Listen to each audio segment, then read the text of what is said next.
Hello बच्चों, very good morning to all of you. आप सभी का एक बार फिर से स्वागत विद्या आराधना एकेडमी लातूर के ऑनलाइन प्लेटफॉर्म में।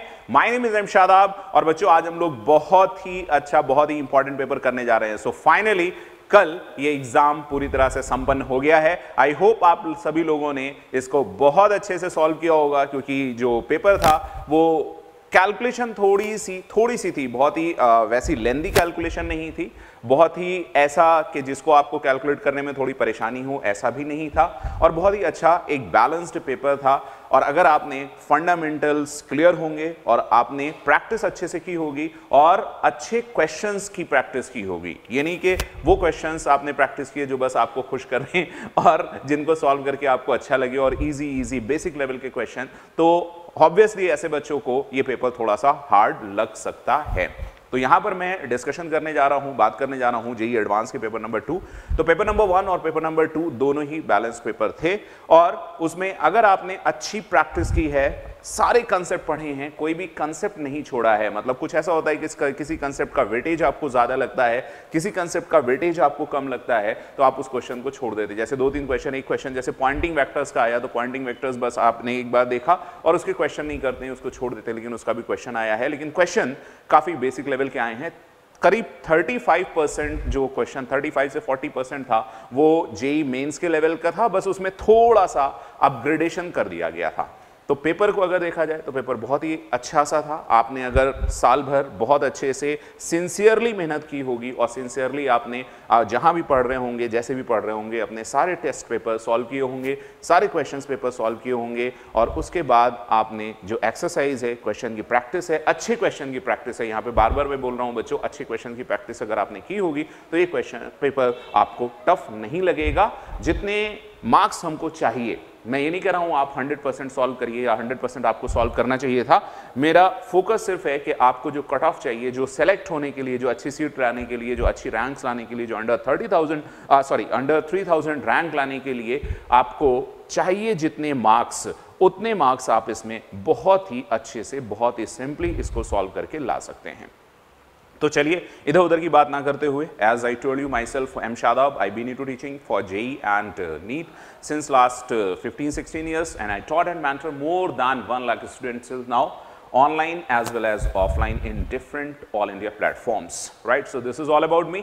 तो आज शुरू करते हैं, इस पेपर को देख लेते हैं। पेपर के जो क्वेश्चंस हैं वो थोड़े से बड़े हैं, तो सारे के सारे क्वेश्चंस मैं आपको यहाँ पर स्क्रीन पर तो नहीं दिखा पाऊंगा, तो मेरी एडवाइस ये है कि आप लोग पेपर को हाथ में रखिए, क्योंकि पेपर को हाथ में लेके ही मैं सॉल्व करूंगा। बस आपके इंडिकेशन के लिए, एक आपको पहचानने के लिए कि कौन सा क्वेश्चन डिस्कस हो रहा है, मैं यहाँ पर उसका पिक लाऊंगा, लेकिन उसके फॉन्ट साइज थोड़े छोटे हैं, क्योंकि थोड़ा बड़ा है क्वेश्चंस बड़े हैं, तो फॉन्ट साइज थोड़े छोटे हैं पूरे क्वेश्चन को यहाँ पर लाने के लिए। तो आप प्लीज उस क्वेश्चन को यहाँ से बस रेफर करें, क्वेश्चन नंबर, और अपना पेपर हाथ में रखें। आपके पास जो पीडीएफ है या जो प्रिंट आउट है उसको हाथ में रखें और फिर सॉल्व करें। आई होप कल ये जो पेपर हुआ है बहुत सारे बच्चों का अच्छा हुआ होगा, लेकिन एक क्यूरियोसिटी होती है आपको जानने के लिए कि हाँ हमारा सॉल्यूशन सही है या नहीं है, या इसका आंसर क्या आ रहा है या नहीं आ रहा है, तो मैं यहाँ पर आपको उसके लिए गाइड कर रहा हूँ। चलिए देखते हैं, सबसे पहले आगे बढ़ते हुए पेपर नंबर 1, पेपर 2 है जेईई एडवांस 2021, पेपर नंबर 2 है, क्वेश्चन नंबर 1 यहाँ पर हम देखने जा रहे हैं, और थोड़ा सा मैं क्विक सॉल्व करूंगा, क्योंकि एक बार आपने अटेम्प्ट कर लिया होगा तो क्वेश्चन का अंदाजा होगा आपको कि क्वेश्चन क्या कह रहा है, राइट? मैं ये उम्मीद करता हूं कि आपको जो क्वेश्चन यहां पे मैं दिखा रहा हूं उस क्वेश्चन को पूरा एक्सप्लेन करने की जरूरत नहीं है, आपको क्वेश्चन के बारे में पता होगा, अंदाजा होगा कि क्वेश्चन आपसे क्या पूछना चाह रहा है, और उसको मैं आपको सॉल्व कर दूंगा बहुत ही सिंपल और नॉर्मल वे में। तो देखिए ये क्वेश्चन है, क्वेश्चन नंबर 1 है। क्वेश्चन नंबर 1 का डायग्राम आपने देख लिया है। अब इसमें जो जो चीजें दी गई हैं मैं उनके बारे में आपको बता देता हूं, यहां पर क्या है, कैसे आपको लगाना है। सबसे पहले एक यूनिफॉर्म रॉड दी है जिसका वेट W है, तो आपको पता है कि यूनिफॉर्म रॉड है, तो यहाँ पे इसका वेट W ऐसे काम कर रहा होगा, और ये लेंथ यहाँ से L/2 होगी, ठीक है। हिंज सपोर्ट दिया है, तो हिंज सपोर्ट पे एक ये रिएक्शन होगी जिसको वर्टिकल रिएक्शन कहेंगे, उसको मैं NY कह दे रहा हूं, और एक हॉरिजॉन्टल रिएक्शन होगी जिसको हम NX यानी x एक्सिस की डायरेक्शन में, इसमें जो टेंशन होगी। दूसरी चीज ये L और L इक्वल दिए गए हैं, तो ऑब्वियसली यहाँ पे ये दोनों चीज बराबर होगी। और यहाँ आपसे कुछ कहा गया है कि मैक्सिमम टेंशन, तो मैक्सिमम टेंशन है, अभी हम उस टेंशन को T ले लेते हैं, मैक्सिमम होगी या मिनिमम होगी उसको बाद में बात करेंगे, उसकी वैल्यू रख लेंगे। हालांकि क्वेश्चन में ऐसा कुछ कहा गया है, the rope can sustain a maximum tension of 2√2। यहां पे हम उसको लिख लेते हैं, जरूरत पड़ेगी तो उसको यूज करेंगे, हालांकि बहुत ज्यादा कुछ कैलकुलेट करने के लिए नहीं है।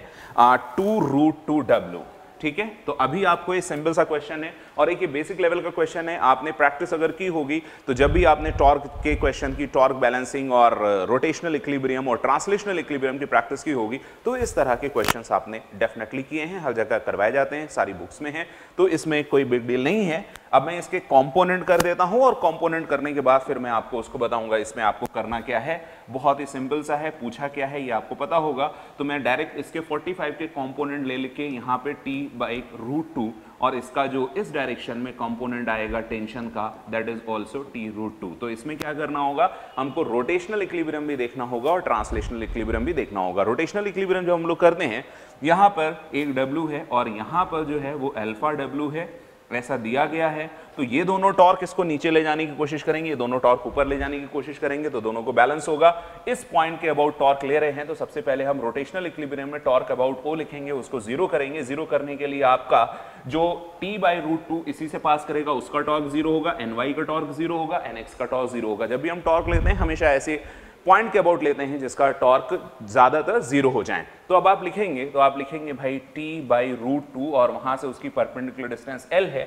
ये इस तरह का टॉर्क होगा जो कि एंटी क्लॉकवाइज होगा। क्लॉकवाइज में दो टॉर्क होंगे जिसको आप ऐसे लिखेंगे, एक तो ये है W और इसकी लेंथ है यहां से L/2 और प्लस यहां पर है अल्फा W और इसकी लेंथ यहां से आपको देखोगे L, तो ये आप लिखोगे alpha W into L। I hope आपको दिख रहा होगा कि अगर हम L और L यहां से कैंसिल कर दें तो T/√2 की वैल्यू आपको यहां से दिख जाएगी alpha W plus W/2।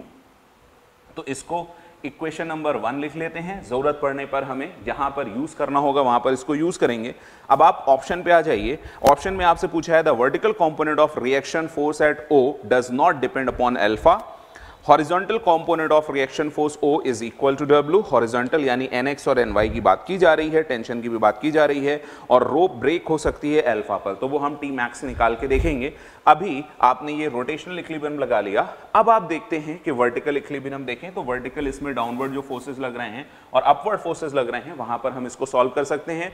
For vertical equilibrium यानी हम लोग जो समेशन ऑफ Fy है y डायरेक्शन में है, उनका समेशन सबका जीरो करने जा रहे हैं। अभी आपने ऊपर देखा तो ऊपर आपके पास है ny है और प्लस T/√2 है, ये T/√2 है।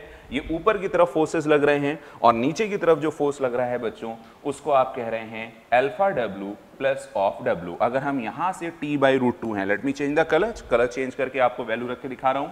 अगर T/√2 है और इसकी वैल्यू हमारे पास ये है, इसको हम यहाँ पर रख देते हैं तो आपको बहुत सारी चीज़ें क्लियर हो जाएंगी कि जैसे ही NY रखा प्लस T/√2 की वैल्यू आपने यहाँ अल्फा W प्लस यहाँ पे आपने W/2 रखा और यही वैल्यू आपको अल्फा W प्लस W मिल रही है।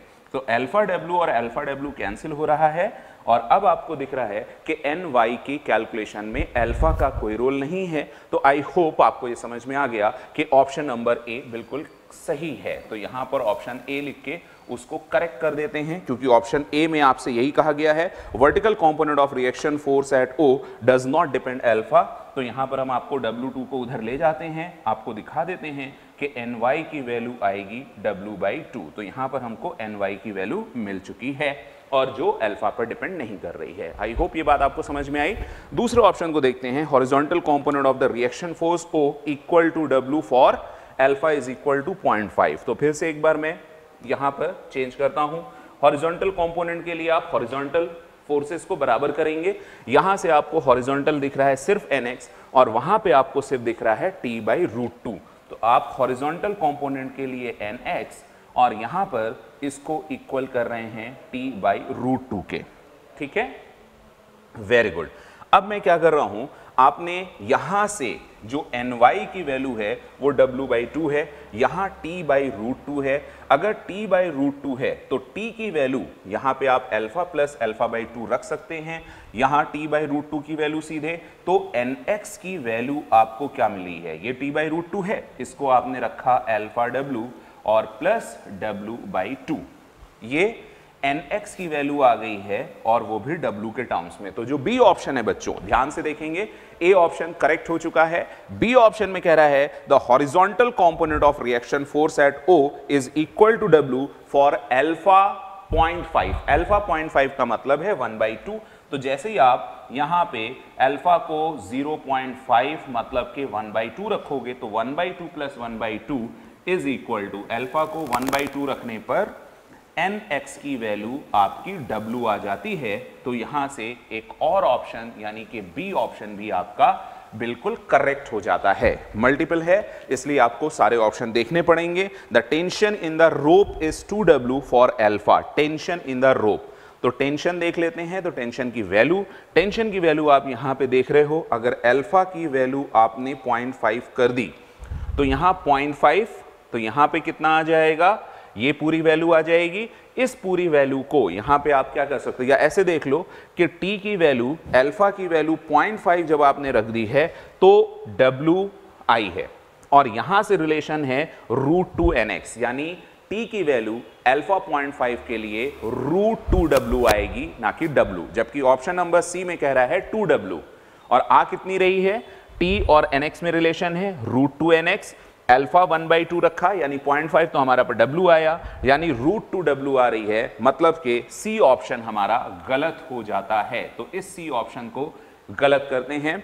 इसके बाद आपसे कहा है D, the rope break if alpha is equal to 1.5। तो हम यहां पर टी की वैल्यू निकाल लेते हैं और टी की मैक्सिमम वैल्यू आपसे कहा गया है कि कितनी होनी चाहिए, टी की मैक्सिमम वैल्यू अल्फा 1/2 से ज्यादा। तो यहां पर टी की वैल्यू दी हुई है तो यहां से आप निकालें t/√2 इज इक्वल टू, है ना। तो अभी t की वैल्यू से अल्फा निकालेंगे, अगर अल्फा 1.5, क्योंकि इसने अब 1.5 से ज्यादा की बात की है तो 1.5 का मतलब क्या हो गया, 3/2।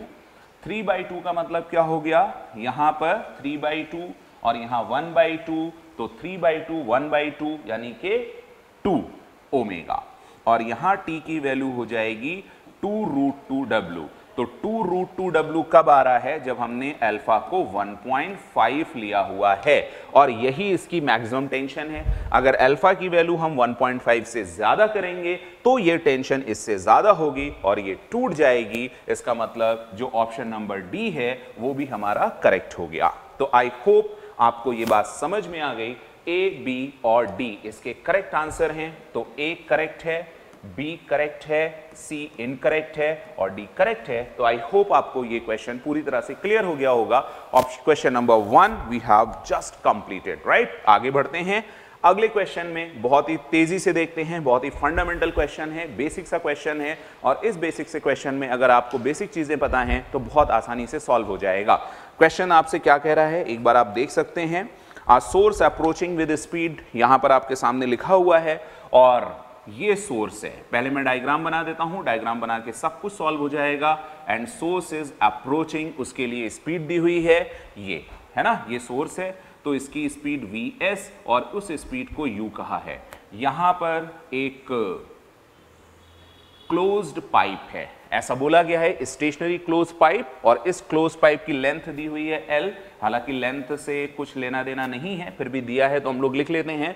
Emitting A frequency is emitting A sound of frequency fs। इसकी जो फंडामेंटल फ्रीक्वेंसी है जिसको आप n0 कहा करते हैं वो fs है, ठीक है। फंडामेंटल फ्रीक्वेंसी जो हम लोग फॉर्मूले में लेते थे वो n0 लेते थे, वो fs कहा गया है। The farther end of the pipe is closed, वो क्लोज कर दिया है। Speed of sound in air, यहां पे वेलोसिटी ऑफ साउंड जो लिया करते थे वो v है। And f0 is the fundamental frequency of the pipe. तो अगर f0 इसकी फंडामेंटल फ्रीक्वेंसी है और आपको पता है ये क्लोज्ड ऑर्गन पाइप है तो इसकी दूसरी जो फ्रीक्वेंसी होंगी वो f0 के साथ 3 ऑफ f0, फिर 5 ऑफ f0, है ना, 5 f0 हो जाएगी, फिर 7 ऑफ f0, यानी ये जो फ्रीक्वेंसीज मिलती जाएंगी इनमें आपका रेजोनेंस पूछा है होगा। तो f0 भी मिलेगी, 3 f0 भी मिलेगी, 5 f0 भी मिलेगी। इस बात को बहुत अच्छे से ध्यान रखेंगे, ठीक है। अभी कहा गया है which of the following combination of U and Fs, तो U और Fs की वैल्यू आपको चेंज करती रहनी है। Will the sound reaching the pipe lead to a resonance, किससे रेजोनेंस होगा?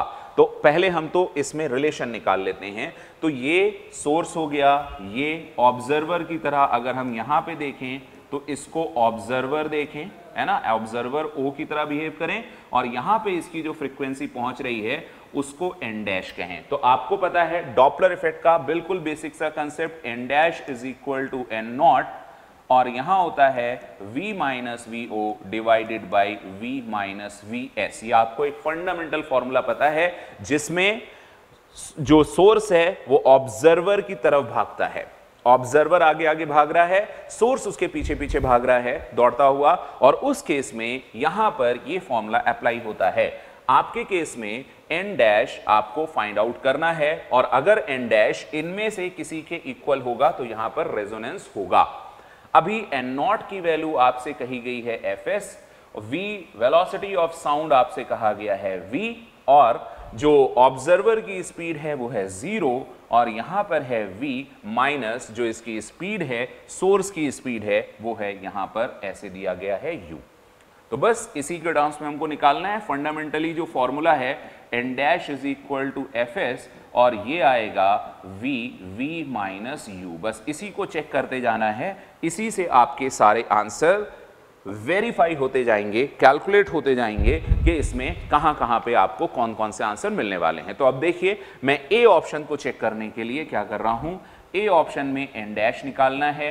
ए ऑप्शन में Fs को F नॉट लिया हुआ है तो मैंने F नॉट लिख दिया है, V को एज इट इज रखा है अपॉन V माइनस U। अब देखिए U को दिया है 0.8V, बहुत ध्यान से देखिएगा, V माइनस 0.8V, तो ये हो जाएगा 0.2, तो ये हो गया 0.2V। V और V कैंसिल हो गया बच्चों, ध्यान से देखें, ठीक है। अगर ये कैंसिल हुआ तो आप क्या लिख सकते हो, यहां पर F नॉट रहेगा, यहां पर 0.2 है, ये पॉइंट हटाया, यहां पर 10 यानी एक 0 बढ़ाया, 2 इंटू 5, तो यहां पर आपको मिल रहा है 5F नॉट। तो पहली वाली में मिला 5F नॉट। क्या वहां पे 5F नॉट कोई फ्रीक्वेंसी होगी? यस, यहां पे 5F नॉट फ्रीक्वेंसी है, तो ऑप्शन नंबर ए यानी कि पहला ऑप्शन आपका बिल्कुल करेक्ट हो जाता है, ठीक है। इसी तरह से हम लोग और ऑप्शन चेक करेंगे बच्चों। देखिए बी में आपने लिखा एन डैश F नॉट की जगह आपको दिया हुआ है ट्वाइस ऑफ F नॉट। ध्यान से देखें बच्चों, F नॉट की जगह यहां पर आपसे ध्यान से देखें Fs है, Fs की जगह यहां इस ऑप्शन में 2F नॉट, तो यहां 2F नॉट रखा, यहां पर V रखा, ये 0.8V है यहां पर भी, तो यहां 0.2V हो जाएगा। V और V कैंसिल होगा, अभी आपको मिलेगा 2F नॉट, और यहां पे आपको 2 मिला है, इधर 10 पॉइंट हटाने के बाद 2 और 2 कैंसिल, तो आपको मिलेगा 10F नॉट, और 10F नॉट इसमें अगर आपको रेजोनेंस मिल रहा था, यहां 10F नॉट नहीं होगा, 7 के बाद 9 होगा, 9 के बाद 11 होगा, फिर 13 होगा, यानी इस पर आपको कोई फ्रीक्वेंसी नहीं मिलेगी, तो बी ऑप्शन आपका करेक्ट नहीं है। सिमिलरली आप सी को चेक करेंगे, आप देखेंगे एन डैश पता करना है, Fs यहां पे दिया है 1/2F नॉट, 0.5 है तो 1/2F नॉट, और यहां पे 0.8V है ही, 0.8V है तो यहां V लिखेंगे, यहां 0.2V लिखेंगे, इसको आप कैंसिल करेंगे, आपको यहां से 2.5, मतलब यहां F नॉट, यहां है 2, यहां है 1/0.2, पॉइंट हटाना है, 0 बढ़ाना है, और यहां पर 5 करेंगे तो आपको 5/2 यानी 2.5F नॉट मिलेगा, और ये भी फ्रीक्वेंसी यहां नहीं होगी, यानी ये सी ऑप्शन भी आपका करेक्ट नहीं है। आई होप आप समझ रहे होंगे, बहुत ध्यान से समझिएगा, ध्यान से देखेंगे। अगला ऑप्शन है जिसको आप डी कह रहे हो, अब आप इसमें क्या करोगे, एन डैश फिर से रख के दिखाओगे, यहां पर आपने एन डैश निकाला है, इसकी वैल्यू है 1.5 यानी 3/2F नॉट है, फिर आपने यहां देखा V और यहां पे आ रही है 0.5V, तो 0.5 यहां से कैंसिल हो जाएगा, 1.5 है तो यहां पर आपको 3/2 1.5 0.5 3 टाइम्स मिलेगा, यहां आपको 3F नॉट मिलेगा, ऑड हार्मोनिक है 3f0, तो ये ऑप्शन आपका करेक्ट है। तो इस तरह से इस क्वेश्चन के 2 करेक्ट आंसर हुए A and D. I hope आपने समझ लिया होगा, क्लियर होगा, कोई परेशानी नहीं होगी। आगे बढ़ते हैं अगले क्वेश्चन में, और अगला क्वेश्चन देखते हैं। क्वेश्चन नंबर 3 है, इसमें थोड़ा सा कैलकुलेशन ज्यादा है, तो आप जरा इस कैलकुलेशन को देखिएगा। आई होप आपने ये क्वेश्चन समझ लिया होगा। मैं अब इसका सीधे सीधे कैलकुलेशन आपको बताऊंगा कि इसमें कैलकुलेट क्या करना है। प्रिज्म है और प्रिज्म में n1 n2 को पहले 1.5 दे दिया है, यानी हम ये रिलेशन निकाल सकते हैं। यहां पे ये एंगल 60 दिया है, बेस दोनों बराबर दिख रहे हैं, तो अगर ये 60 है तो ये दोनों एंगल भी 60 डिग्री और 60 डिग्री हो जाते हैं। ठीक है, आई होप क्वेश्चन पेपर आपके सामने है और आप इसको समझ सकते हैं, है ना। अब मैं आपको इसका कैलकुलेशन आगे बताता हूं। करना क्या है कि मिनिमम डेविएशन की कंडीशन में जो रिफ्रैक्टेड रे है वो बेस के पैरेलल होती है। अगर बेस के पैरेलल है तो ये एंगल 60 डिग्री है बच्चों, तो ये 60 होगा और ये एंगल भी 30 होगा। और यहां से जब ये ऐसे निकलती है तो आपको पता है ये दोनों एंगल इक्वल होंगे, यहां पर ई होता है। क्लियर है। अच्छा, आई के लिए अभी आपको नहीं दिया है, तो यहां पर हम एयर मानते हैं 1 और यहां n1 की वैल्यू को 1.5 मानते हैं। तो इसके लिए हम सॉल्व कर सकते हैं, आगे हमें ज़रूरत पड़ेगी इसकी, तो इसको यूज़ करेंगे। तो पहले ये निकाल लेते हैं, मिनिमम डेविएशन की बात बाद में करेंगे। तो साइन आई और यहाँ पे n1 है 1 इज इक्वल टू वहाँ पर है 1.5 और इनटू यहाँ पे है साइन 30 डिग्री। तो साइन आई की वैल्यू आप अगर देखोगे तो ये आ जाएगा 3/2, साइन 30 1/2 होता है, तो ये आ गया 3/4। तो आपको यहाँ से एक चीज़ याद रखनी है कि sine I is equal to 3/4। I hope इसमें आपको कोई परेशानी नहीं है। साइन आई की वैल्यू हमें जहाँ ज़रूरत पड़ेगी हम उसको वहाँ पर यूज़ करेंगे। अगली चीज़ कि ये यहाँ से बिल्कुल सीधे जा रही है। अभी n2 की वैल्यू को चेंज कर दिया गया है थोड़ा सा। n2 को बोला गया है कि ये 1.5 प्लस ऑफ डेल्टा n है।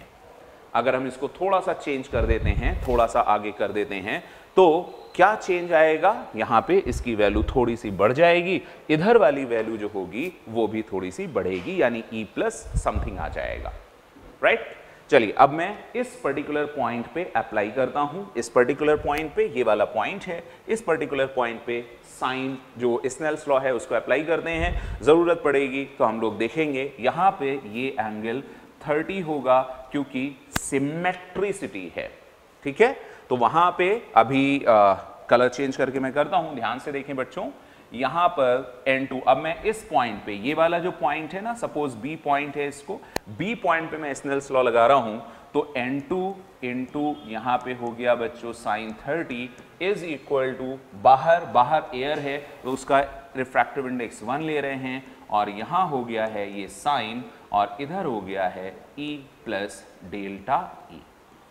राइट, और उस वक्त जो E था वो E हमारा, अगर यहाँ पर आप देख रहे हो साइन I ये 30 बराबर है, यहाँ पर I और E दोनों बराबर होते हैं, तो अगर हमें E की ज़रूरत पड़ेगी तो हम E की जगह I लिख लेंगे, है ना। मिनिमम डेविएशन में जो पहले I था, पहले था, अभी पहले IE था, अब जो है यहाँ पर E प्लस डेल्टा E हो गया है, उसी में रिलेशन निकालना है, तो मैं वही से सॉल्व कर रहा हूँ।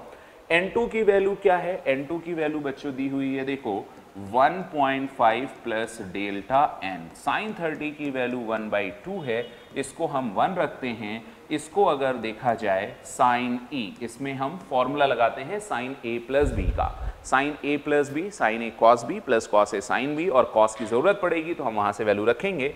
तो इसको आपने लिया और E जो है वो किसके बराबर है, I के बराबर है, और चूंकि साइन I की वैल्यू यहाँ है इसलिए हम इसको साइन I लिखते हैं।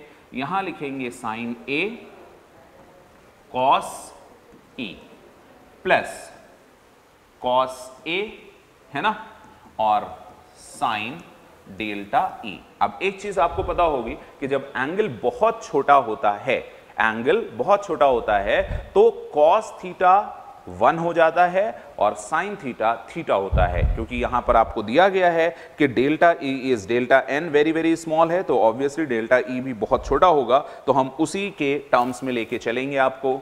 1/2 यहां पर है। अब ध्यान से देखेंगे कि यहां मैं सिर्फ 1.5 है ना, और प्लस डेल्टा एन यहां लिख रहा हूं, इधर 2 है तो 2 को यहां लिख दिया।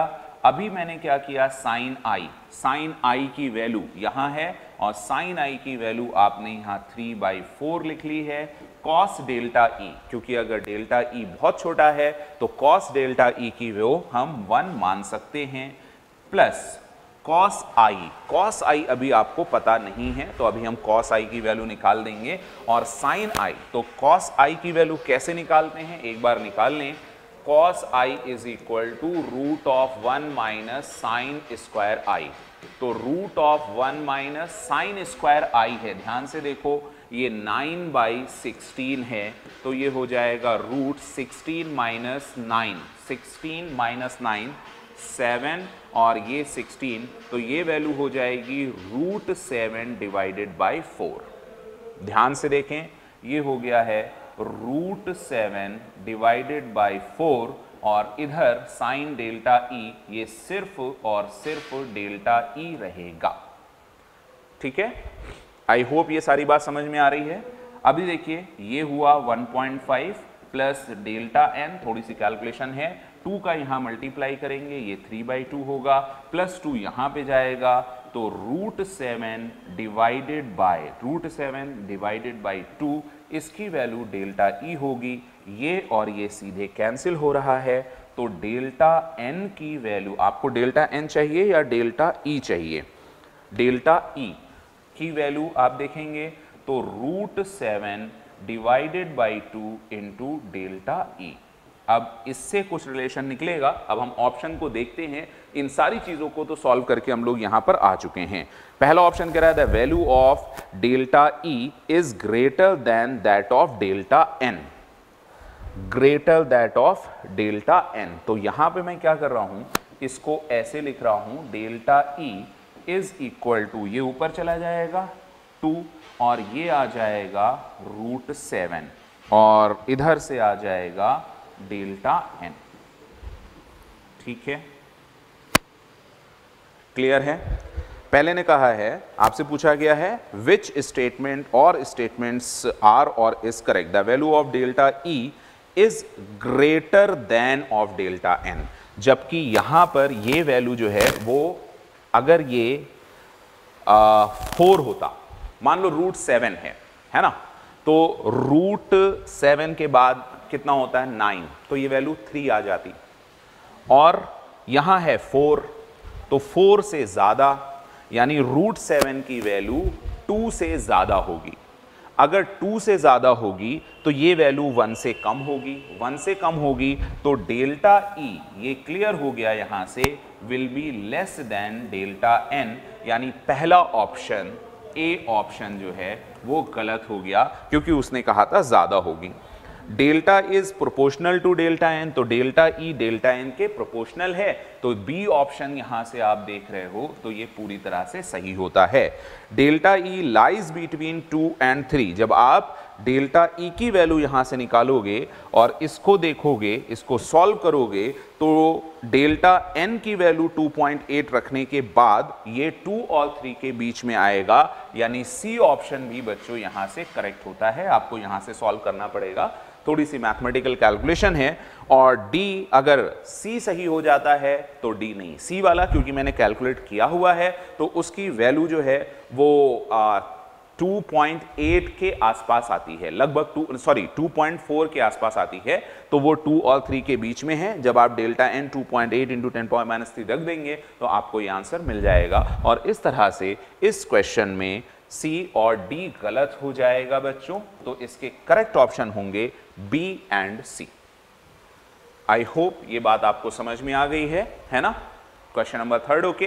क्वेश्चन नंबर 4 भी बहुत ही आसान सा है, this is actually the Poynting vector, और आपको अगर ये पता है कि पॉइंटिंग वेक्टर जो है वो पॉइंटिंग वेक्टर होता क्या है, पॉइंटिंग वेक्टर इज एनर्जी, अगर हम पॉइंटिंग वेक्टर की बात करें और इस वैल्यू की बात करें जो आपसे कहा गया है वेक्टर ई एम वेव्स में आपने देखा होगा E cross B divided by mu naught, अगर आपने मैग्नेटिक फील्ड और इलेक्ट्रिक फील्ड पढ़ी अच्छे से तो ये कहलाती है एनर्जी फ्लोइंग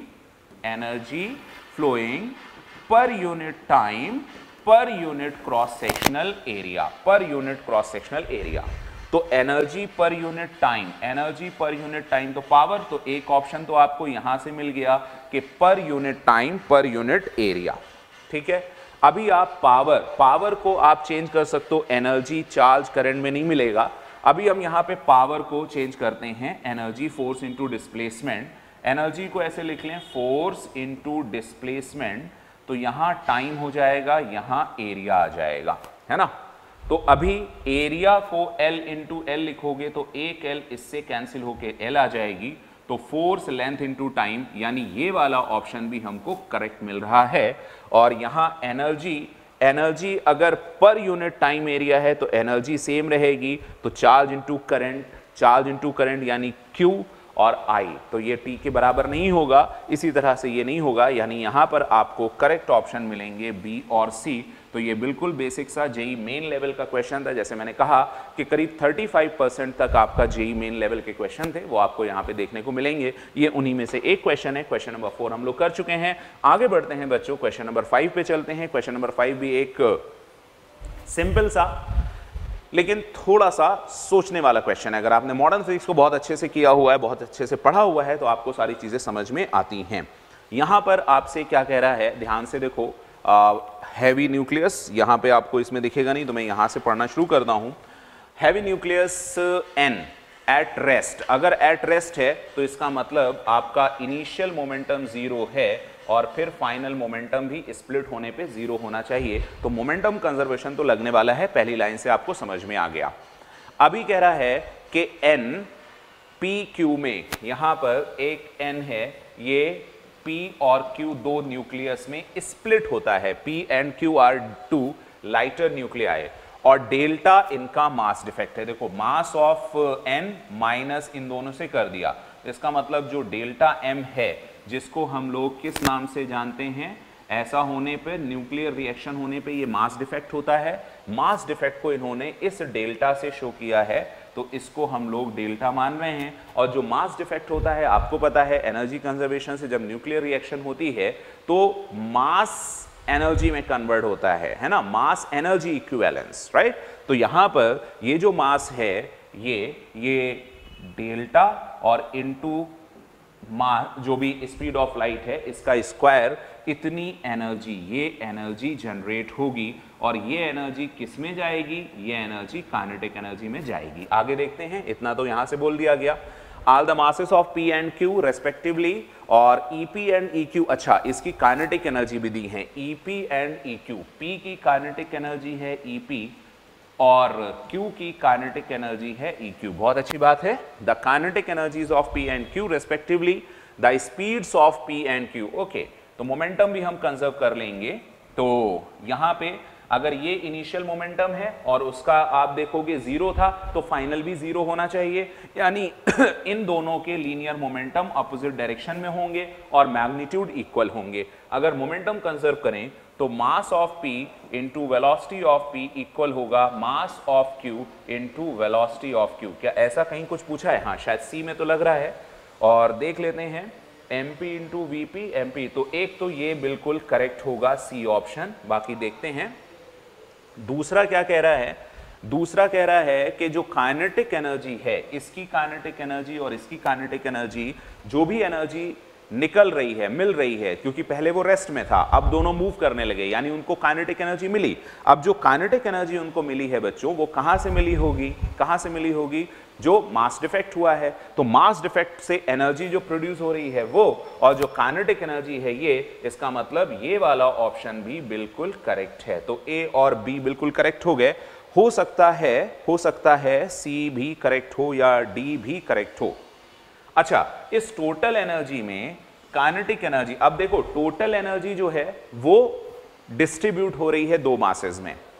अभी आपने देखा जो डिस्ट्रीब्यूशन होगा वो किस रेशियो में होगा? आपको पता है कि एनर्जी जो भी काइनेटिक एनर्जी है वो काइनेटिक एनर्जी हम अगर हम मोमेंटम से लिखें p² डिवाइडेड बाई 2m होता है, यानी जो काइनेटिक एनर्जी होगी वो इनवर्सली प्रोपोर्शनल होगी किसके, मास के, है ना, मास के इनवर्सली प्रोपोर्शनल होगी। और अगर मास के इनवर्सली प्रोपोर्शनल होगी तो जिसका मास ज्यादा होगा उसको कम काइनेटिक एनर्जी मिलेगी, तो मास के इनवर्स रेशियो में ये डिवाइड हो जाएगी। तो अगर हम एनर्जी ऑफ P निकालें तो इनवर्स रेशियो का मतलब मास of Q divided by mass of P plus mass of Q of total, और टोटल कितनी थी, डेल्टा C², ये निकलेगी। इसका मतलब बी ऑप्शन आपका गलत हो जाता है क्योंकि यहां पर MP दिया हुआ है, ऊपर MP दिया हुआ है। अगर यहां पे MQ होता तो ये ऑप्शन आपका करेक्ट हो जाता, इनवर्स रेशियो में बटेगी, बिल्कुल सही है। Magnitude of momentum of P as well as Q is this momentum. तो म्यू, अच्छा म्यू की वैल्यू यहां पर दी हुई है तो ठीक है, मोमेंटम निकाल लेते हैं। तो मोमेंटम का मतलब क्या होगा, काइनेटिक एनर्जी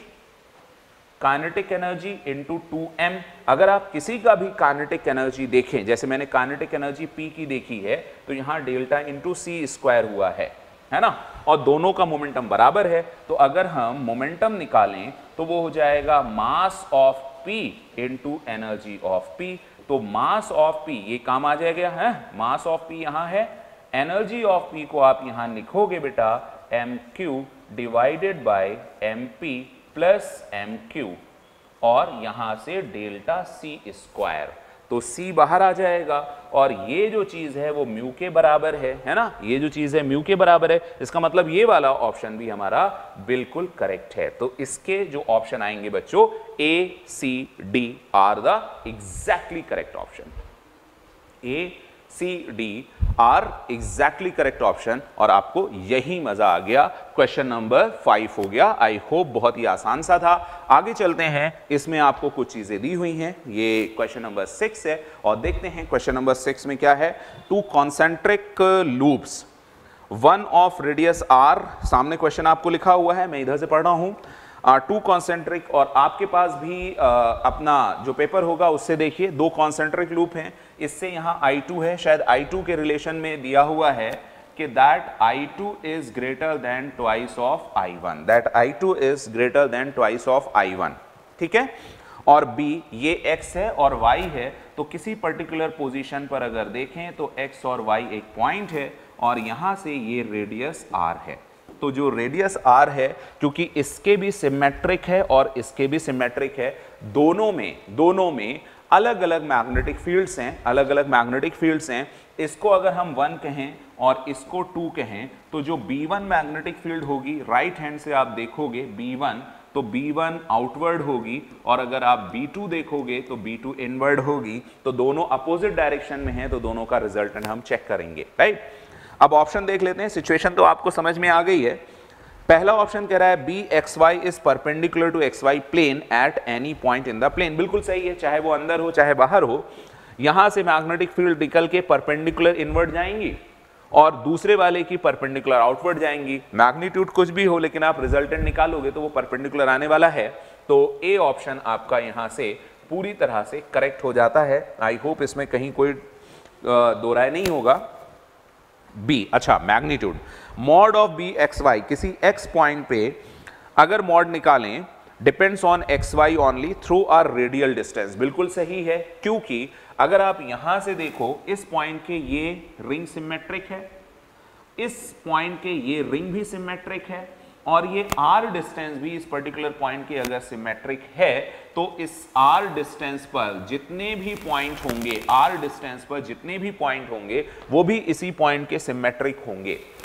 तो जब दोनों की आप यहां पर मैग्नेटिक फील्ड और उसका रिजल्टेंट निकालोगे तो वो सिमेट्रिकली r डिस्टेंस पर ही बराबर होंगे। यानी आपका 2 ऑप्शन, यानी बी का मैग्नीट्यूड की बात कर रहा है, तो बी वाला मैग्नीट्यूड भी बिल्कुल करेक्ट हो जाता है। आई होप इसमें कोई भी परेशानी नहीं है। चलते हैं आगे।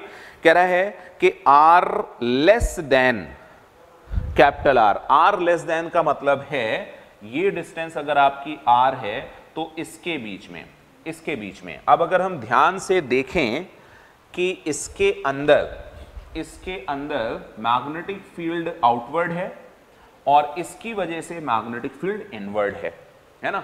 तो रिजल्टेंट देखा जाए, अगर B1 की वैल्यू देखो बेटा, तो B1 वैल्यू होगी μ0/2 I1 अपॉन R, और अगर B2 की वैल्यू देखी जाए तो μ0/2 और I2 की जगह है 2I1 अपॉन 2R, हालांकि उससे ज्यादा है। अगर हम इसको कैंसिल कर दें तो ये ज्यादा है, यानी B2 ग्रेटर देन B1 है। तो बात किसकी मानी जाएगी? B2 की मानी जाएगी। और B2 इनवर्ड है, B2 अगर इनवर्ड है तो सेंटर पर जो फील्ड होगी वो इनवर्ड होगी, सेंटर पर जो फील्ड होगी बच्चों वो इनवर्ड होगी। अब हम सेंटर से इधर चलें, अगर इस पर्टिकुलर पॉइंट पे बात करें, तो इसमें करंट ऐसे आ रही है ना, और करंट ऐसे आ रही है तो आपके पास राइट हैंड है। राइट हैंड ये देखें तो इसके बिल्कुल विसिनिटी में, बिल्कुल पास में, इस वायर के एग्जैक्टली पास में अगर आप देखोगे तो सिर्फ इसकी बात मानी जाएगी, और इसकी बात मानी जाएगी, और इससे आउटवर्ड आ रही है ये फील्ड और यहां इनवर्ड आ रही है। इसका मतलब बीच में कहीं ना कहीं जीरो जरूर होगी, तभी तो डायरेक्शन चेंज हुई। यहां पे इनवर्ड है, यहां आउटवर्ड है, तो बीच में कहीं ना कहीं जीरो ही होगी। इसका मतलब ये सी वाला ऑप्शन आपका गलत हो जाता है, सी वाला ऑप्शन आपका गलत हो जाता है। BXY points normally outward from the XY plane for all the points between the two loops. कह रहा है कि इसके बीच में यानी इसके बीच में यहां पर ये वाले एरिया में normally outward from the XY plane for the points, normally outward तो नहीं कह सकते, यही वाला रीजन यहां है कि इसकी वजह से आउटवर्ड है। इसकी विसिनिटी में देखोगे तो इसकी बात मानी जाएगी, इसकी बात मानी जाएगी तो इसके पास इनवर्ड होगी, और इसके विसिनिटी में देखोगे ये यहाँ पे तो ये आउटवर्ड आ रही है। तो ये दोनों भी अलग अलग डायरेक्शन में हैं, तो यहाँ पर आप नहीं कह सकते हो नॉर्मली आउटवर्ड आएगी, दोनों इनवर्ड आ रही हैं। इसका मतलब कि डी ऑप्शन भी इनकरेक्ट हो जाता है। तो इस क्वेश्चन में आपके सिर्फ ए और बी दो ऑप्शन करेक्ट हैं, और क्वेश्चन नंबर 6 हम लोग ने पूरा कर लिया है। आगे बढ़ते हैं, क्वेश्चन नंबर 6 के बाद है 7 और 8, है ना। 7 और 8 इसका क्वेश्चन भी शायद आपके सामने यहां पर है। इसमें हम लोग ने देख लिया ए सही है, बी सही है, सी नहीं सही है, डी नहीं सही है, जस्ट अभी देखा था। ये बहुत ही प्यारा सा क्वेश्चन है और इसमें काफी कुछ आपको सीखने को मिलेगा, काफी चीजें जानने को मिलेंगी। बहुत अच्छा सा क्वेश्चन है, आई होप आपको क्वेश्चन पता होगा। क्वेश्चन में ये है कि यहां इसको डॉट से बंद किया हुआ है, इसको डॉट से बंद किया है, और इसमें कुछ एयर है जो अंदर ट्रैप हो गई है, उसकी वजह से बॉयंसी लग रही है। तो बॉयंसी ऊपर की तरफ है, बॉयंसी ज्यादा है। शुरुआत में क्या है, क्योंकि ये ऊपर इससे टच कर रहा है, मतलब कि बॉयंसी ज्यादा है और इसका वेट कम है। तो वेट को देख लेते हैं। सॉफ्ट प्लास्टिक बोतल filled with water of density, water की डेंसिटी 1 ग्राम पर सीसी, इसका मतलब है ये CGS में दिया है, अगर हमें जरूरत पड़ेगी तो चेंज करेंगे। carries inverted glass tube with some air ideal strapped as shown in figure. Test tube has a mass, test tube का मास है 5 ग्राम। फिर हम उसमें G की वैल्यू रखेंगे तो हमें mg मिलेगा, और सिंक करने की कोशिश करी गई है, तो सिंक का मतलब सीधा ये है डूब जाए। डूब कब जाएगा, जब उसका वेट और बॉयंट फोर्स बराबर हो जाएगा। बॉयंट फोर्स हमें निकालना होगा। अभी क्या है, made of thick glass, glass की डेंसिटी यानी कि density of glass that is 2.5, और ये भी ग्राम पर सीसी है। Initially bottle is sealed atmospheric pressure है 10⁵ पास्कल दिया है, जरूरत पड़ने पर हम लोग उसको चेंज कर लेंगे। वॉल्यूम ऑफ द, ये भी सीसी में दिया हुआ है, तो जरूरत पड़ेगी तो हम इसको चेंज करेंगे, लेकिन शायद जरूरत ना पड़े क्योंकि सारी वैल्यूज आपको सीसी में दी हुई हैं, तो हम लोग बिना उसको यूनिट चेंज किए भी काम चला सकते हैं। आउटसाइड द, अभी अंदर प्रेशर है, कह रहा है इसको फिर ऐसे स्क्वीज किया जाता है, दबाया जाता है, जिससे प्रेशर बढ़ जाता है, और प्रेशर बढ़ के इतना हो जाता है और वॉल्यूम इतना, और एक इंपॉर्टेंट पॉइंट दिया है चेंजिंग इट्स ओरिएंटेशन, है ना। ओरिएंटेशन चेंज नहीं होता है, ये ऐसे जाती है। तो जो डेल्टा V है वो आपको निकालना है, और जो डेल्टा P है वो निकालना है। तो टेम्परेचर चेंज नहीं होगा तो P1 V1 equal to P2 V2, यहां पर हम ये चीज लगा सकते हैं, लेकिन उससे पहले डेल्टा V देखते हैं कैसे निकालेंगे। अभी आपको ये समझ में आ रहा होगा कि इसका वेट है, उस वेट को हम लोग यहां से mg ले लेते हैं, और वेट किसके बराबर होगा? अपथ्रस्ट के बराबर। अपथ्रस्ट है ना, बॉयंट फोर्स। तो बॉयंट फोर्स किसके बराबर होता है? Weight of the liquid displaced. Weight of the liquid displaced. तो कितना लिक्विड डिस्प्लेस हुआ उसके लिए हमें mass is equal to volume into density into g, ये किया जाएगा। वॉल्यूम कितना कितना डिस्प्लेस हो रहा है, ध्यान से सुनिएगा, वॉल्यूम कितना कितना डिस्प्लेस हो रहा है, यहीं से हमको निकालना है। तो आपने पहले देखा कि V नॉट इतना था, तो ये हो गया है V not minus delta V, ये तो एयर ट्रैप्ड वॉल्यूम हो गया।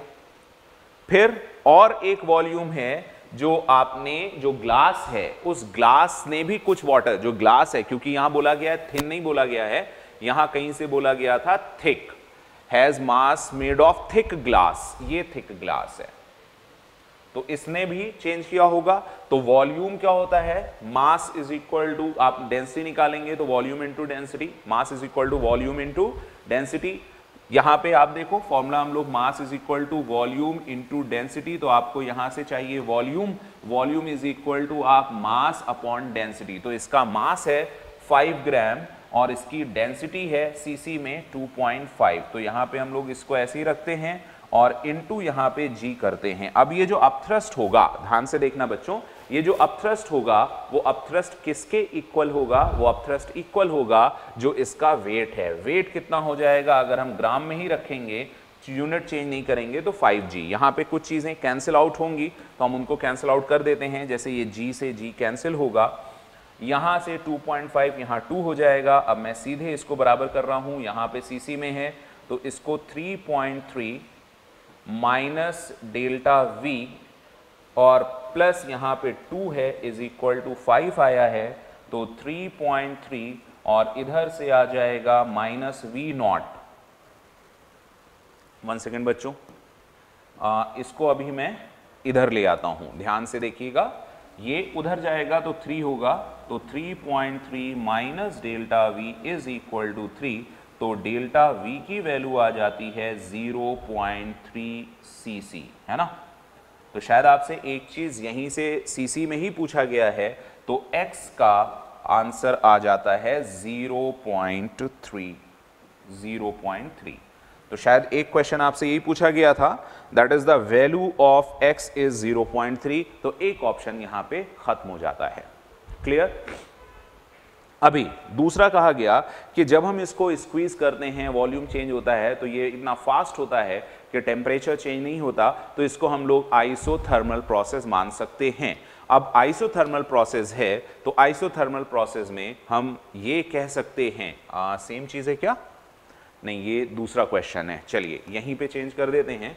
इसको आपने देख लिया है, यहाँ पर हम सॉल्व कर देते हैं कि अगर ये माना जाए P1 V1 is equal to P2 V2, ठीक है, तो आपने देखा कि इसका वॉल्यूम पहले कुछ और था, बाद में कुछ और, तो पहले इसका वॉल्यूम प्रेशर था सपोज P नॉट, और इसका वॉल्यूम ले लेते हैं, वॉल्यूम आपने देखा था शायद 3.3 cc था, तो इसको 3.3 cc कर लेते हैं। P2 जो हुआ है वो P naught minus of delta P हुआ है, और V2 जो हुआ है वो V not minus delta V। तो V नॉट 3.3 था, 3.3, और उसमें से चेंज हुआ है 0.3, तो ये सिर्फ 3 बचेगा। तो यहाँ से आपको ये बात समझ में आ रही है, P नॉट आपको दिया हुआ है, तो यहाँ से मैं क्या करता हूँ, 3 को इधर लेता हूँ, P नॉट को उधर लेता हूँ, तो P naught minus delta P divided by P naught is equal to, इसको इधर लाए, इसको किया 3.3 डिवाइडेड बाई 3, तो ये शायद 1.1 आ जाएगा। यहाँ से P naught minus delta P, और इसको मैं उधर ले जाऊं तो ये कितना आ जाएगा बच्चों? P not, sorry, P not increase हुआ था, P नॉट इंक्रीज हुआ था, P नॉट इंक्रीज हुआ था, वॉल्यूम डिक्रीज हुआ था, तो यहाँ P नॉट डेल्टा P, और इसको इधर मल्टीप्लाई किया तो 1.1 of P not, right.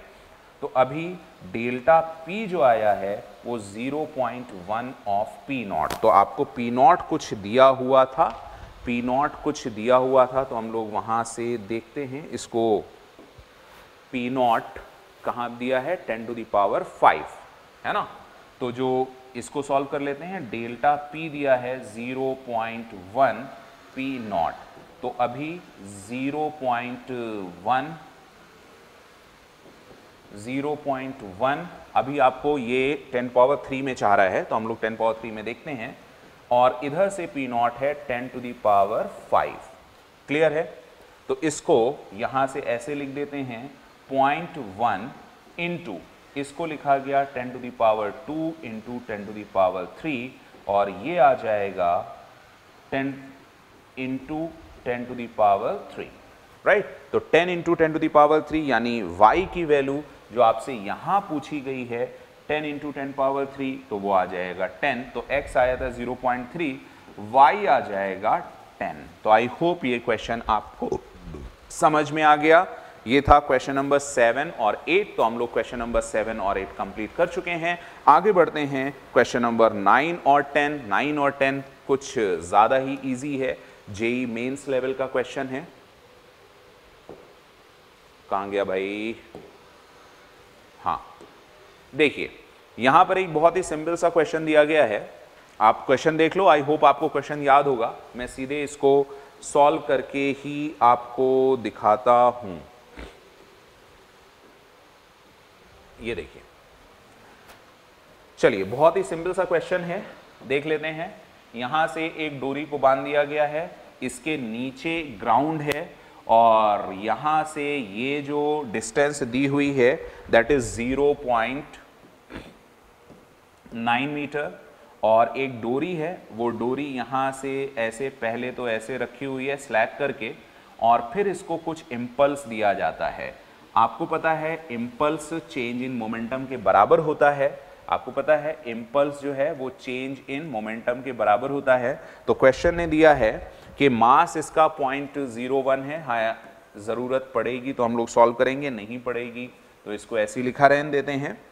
h की वैल्यू दी हुई है, l की वैल्यू 1 मीटर है, ये 1.0 मीटर है। ऐसा बोला गया है कि ये जो स्ट्रिंग है ये 1.0 मीटर है। जब इसको यहां से ऐसे फेंकते हैं तो एक इसका इम्पल्स दिया जाता है, and that impulse is a horizontal impulse. वो जो हॉरिजॉन्टल इम्पल्स है जिसको चेंज इन मोमेंटम यानी नेट मोमेंटम भी बोल रहे हैं, 0.2 है, और kg मीटर सेकेंड है, kg इंटू मीटर पर सेकेंड। यानी इसमें आपको यूनिट में परेशान करने की कोशिश नहीं की गई है। इसके पास सीधे सीधे यही मोमेंटम होगा, और ये मोमेंटम इसका 0.2 किलोग्राम इंटू मीटर है ना, और यहां सेकेंड आ जाएगा, ऐसा बोला गया है।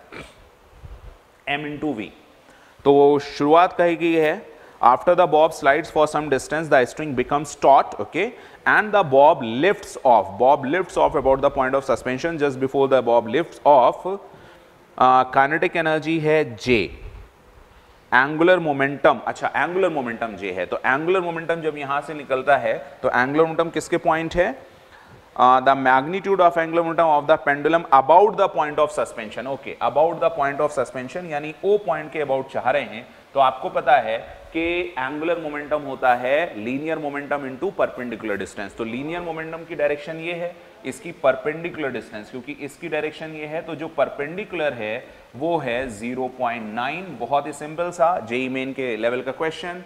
तो angular momentums J are perpendicular into linear momentum, are perpendicular है 0.9 और इसको दिया है 0.2, तो ये हो जाएगा 0.18 J, और M के इस यूनिट है। आई थिंक आपको ये एक आंसर क्वेश्चन नंबर 9 का आंसर मिल चुका है ना, जेईई मेंस का लेवल का सिंपल सा। अभी दूसरी बात आपसे कही गई है कि जैसे ही ये लिफ्ट करता है, the kinetic energy of the pendulum just after, तो जैसे ही लिफ्ट करेगा तो होगा क्या, स्ट्रिंग टॉट होगी।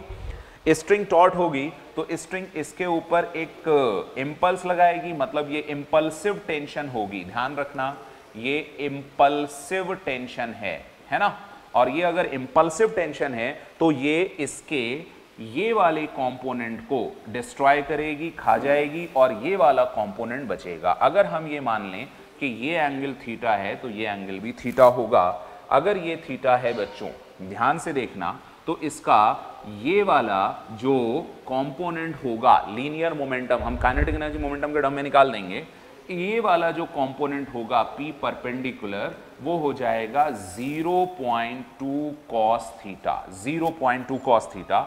इधर sorry very sorry, not cos theta, it must be sine theta, क्योंकि हमने थीटा कहीं और लिया है, थीटा ये लिया है, और यहां पे होगा P पैरेलल होगा 0.2 cos थीटा। तो ये इंपल्सिव टेंशन क्या करेगी, इंपल्सिव टेंशन इस वाले कंपोनेंट को खा जाएगी, तो ये डिस्ट्रॉय हो जाएगा, और ऐसे जब ये घूमेगी तो इसके पास सिर्फ और सिर्फ ये वाला लीनियर मोमेंटम बचेगा।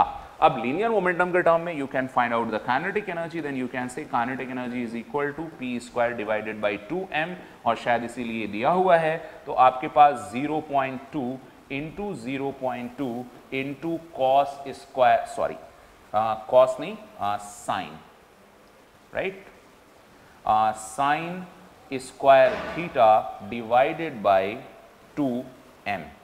तो आपको m की वैल्यू 0.1 दी हुई है, 0.1 को जब यहां से मल्टीप्लाई करोगे तो वो 0.2 आएगा। ये 0.2 और ये 0.2 एक दूसरे को खा जाएंगे, ये 0.2 ये 0.2 एक दूसरे को खा जाएंगे। आपके पास बचेगा 0.2 और साइन थीटा का स्क्वायर। साइन थीटा क्या है, यहाँ पर थीटा है तो साइन थीटा होता है perpendicular upon hypotenuse. So perpendicular है बच्चों 0.9 और इसका हाइपोटेनियस आपका है 1, तो आप कहोगे 0.9, इसका स्क्वायर करोगे तो 0.81 है ना।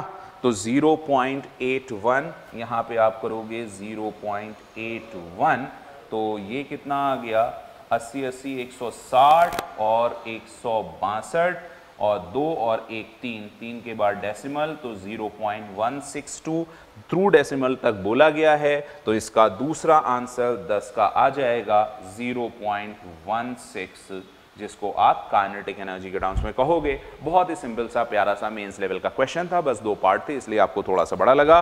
क्वेश्चन नंबर 9 10 तक हम लोग पहुंच चुके हैं, अब पहुंचते हैं क्वेश्चन नंबर 11 और 12 तक, राइट। तो 11 और 12 के लिए चलिए बच्चों अब देखते हैं अगला क्वेश्चन। अगला क्वेश्चन यहाँ पर है 11 और 2 के 11 और 12 है। वैसे बहुत आसान सा क्वेश्चन है, आई होप आप में से बहुत सारे बच्चों ने कर लिया होगा। ध्यान से देखें, कह रहा है circuit metal filament lamp is connected in series. तो इसके लिए मैं यहां से पहले बच्चों जरा पेन सिलेक्ट कर लेता हूं, और बहुत ही आसान सा क्वेश्चन है। ऐसा कहा गया है कि कैपेसिटेंस C माइक्रोफैरेड है। ध्यान से देखिएगा, कैपेसिटेंस C माइक्रोफैरेड है, तो C की वैल्यू पूछिए तो माइक्रोफैरेड का ध्यान रखेंगे। 200 वोल्ट 50 हर्ट्ज सप्लाई, तो इसमें पहले एक कैपेसिटेंस और यहाँ पर एक लैंप है, लैंप का सपोज कोई रेजिस्टेंस होगा, ले लेंगे उसको जरूरत पड़ने पर। यहाँ से एक AC ऐसे कनेक्ट किया गया है और इस AC के इसको यहाँ पे कनेक्ट कर दिया गया। इसका कैपेसिटेंस आपसे C गया है, इसका वोल्टेज होगा VC, ठीक है। अब देखते हैं आगे क्वेश्चन में दिया क्या है। इसकी पावर दी है, यहाँ से करंट निकाल लेंगे। पावर होती है बच्चों VRMS इंटू IRMS, है ना। IRMS यहाँ से मिल जाएगी हमको, और फिर बोला गया है 500 वॉट है और इसकी वैल्यू दी हुई है 500। तो देखते हैं यहाँ से क्या मिलता है अक्रॉस इट। अच्छा, इसने कहा है the power consume by the lamp is 500 what and the voltage drop across is 100। चलिए यहाँ से बहुत अच्छी चीज मिल गई, इससे तो हम लोग यहाँ से बहुत आराम से निकाल लेंगे। और ये भी VRMS वोल्टेज दिया है, ये VC है, यहाँ पर V जो है इसका VRMS कितना है, ये है 200 वोल्ट और 50 हर्ट्ज है, राइट। तो फ्रीक्वेंसी की आपको जरूरत पड़ेगी, आप कर लेंगे। बहुत ही सिंपल सा क्वेश्चन है, ध्यान से देखें। Take RMS values of the voltage, the magnitude of the phase angle, magnitude of the phase angle between the current and the supply voltage is phi। बहुत अच्छी बात है। तो वहां पे पहले यहाँ निकालना है और π√3 की वैल्यू को जरूरत पड़ने पर फाई लेना है। तो पहले पूछा गया है value of C then the value of phi, तो फाई भी निकालना है और C की वैल्यू भी निकालना है। तो उसके लिए सबसे पहले यहाँ P दिया हुआ है, तो इससे हम लोग IRMS यानी इसकी करंट निकालें। अगर मान लें करंट I है सर्किट की, तो I इज इक्वल टू हो जाएगा P/V। P आपको दिया है 500 और V दिया है वहां का 100, राइट। तो ये I की वैल्यू आ गई है 5। I की जरूरत पड़ेगी, यस। अगर हम इसको देखेंगे, इसका वोल्टेज हम IXC लिखेंगे, IXC, तो वहां से C की जरूरत पड़ेगी। उसके लिए हम पहले इसका VC निकालते हैं। तो VC निकालने के लिए आप देखो, अगर हम देखें तो VC और VR 90 डिग्री के फेस पे होते हैं। यहां पर VR लिखेंगे, यहां पर VC लिखेंगे, तो इसका जो रिजल्टेंट है वो कहीं पर आ रहा होगा, इसका जो रिजल्टेंट होगा वो यहां कहीं पे आ रहा होगा, जिसको हम V कहेंगे। अब आप इसमें रिलेशन क्या लिख सकते हो, V square is equal to VR square plus VC square. तो अभी आपको किसको निकालना है, VC आपको पता नहीं है, तो VC स्क्वायर आप निकालोगे V square minus of VR square. तो V स्क्वायर कितना है, V की वैल्यू है 200। तो आप 200 का स्क्वायर करोगे माइनस ऑफ 100 का स्क्वायर करोगे, यहाँ आ जाएगा 4 into 10 to the power 4 minus 1 into 10 to the power 4। तो ये आ गया 3 इंटू 10 टू द पावर 4। ये है VC स्क्वायर, है ना। तो इसके लिए क्या करता हूँ, मैं एक दूसरा पेज ले लेता हूँ, वहाँ पे आसानी से निकल आएगा। VC स्क्वायर, ध्यान से देखो बच्चों, VC square is equal to 1 into 10 to the power 3 into 10 to the power 4, शायद ऐसा आया है। तो आप VC की वैल्यू यहाँ पे 100 हो जाएगा, तो 100√3 आपको VC और VR दोनों आ गया। अभी आपने ऐसे कहा था कि भाई इधर VC है और इधर VR है, तो जिधर VR होती है उधर ही करंट होती है। तो करंट और नेट वोल्टेज के बीच में फेज देखना है। उसके लिए आप क्या करेंगे, नेट वोल्टेज अगर इधर है, ये है V, ये है आपका थीटा, तो tan theta is equal to perpendicular upon base, यानी VC अपॉन VR। तो tan थीटा के लिए VC ये है, और VC की वैल्यू आपने निकाली हुई है बच्चों 100√3, और VR की वैल्यू आपने यहाँ से निकाली थी 100 निकाली नहीं थी, VR आपको दिया हुआ था। तो ये कैंसिल हो जाएगा, तो यहाँ से थीटा आ जाता है 60 डिग्री। तो थीटा का डन। एक आंसर शायद आपसे पूछा है, द वैल्यू ऑफ फाई, जो फेज डिफरेंस है डिग्री में पूछा है, दैट इज 60 डिग्री, वो पहला आंसर हो गया। अगला आंसर है द वैल्यू ऑफ सी के लिए आपको क्या करेंगे, VC इज इक्वल टू होता है बच्चों IXC। VC आपने निकाल लिया है 100√3, I की वैल्यू कितनी थी, शायद 5 निकली थी, और XC की वैल्यू होती है 1/ओमेगा C। तो ओमेगा ये हो गया C। तो यहां से हम लोग omega into C is equal to, इसको इधर ले आते हैं, 5 डिवाइडेड बाई ये हो गया है 100√3, 5 यहाँ पे 20 कर देते हैं, तो 1/20√3, बस यहीं से निकलना है, 2πn। तो C की वैल्यू हो जाएगी 1/20√3। अब देखिए ध्यान से, ये ओमेगा इधर आएगा, ओमेगा की वैल्यू मैं कलर चेंज करके लिख रहा हूं जिससे आपको कंफ्यूजन ना हो। ओमेगा होगा 2πf, है ना। तो 2 इसको लिखा मैंने पाई, और f की वैल्यू थी आपकी 50, और C की वैल्यू माइक्रोफैरड में निकालना है। इसको ध्यान रखेंगे, आपको एक वैल्यू और दी है π√3 की, तो पाई और √3 है ना, π√3 की वैल्यू 5 है, तो 5 और इसके साथ यहाँ पे हम लोग लिखेंगे 5 और 2, 5 दूनी 10, 10 और 20 का मल्टीप्लाई कितना हो जाएगा, है ना, 200, और यहां पर आ जाएगा आपका 50। तो 5 दूनी 10 और फिर 3 0 और, तो ये हो गया 10 टू द पावर -4। क्लियर। आपको माइक्रोफैरड में चाहिए, तो आप क्या करें, इसको ऐसे लिखा जा सकता है 100 इंटू 10 टू दी पावर -6, यानी यहां पर जो C माइक्रोफैरड में आ रही है वो 10 पावर -6, तो माइक्रो वाला चला गया।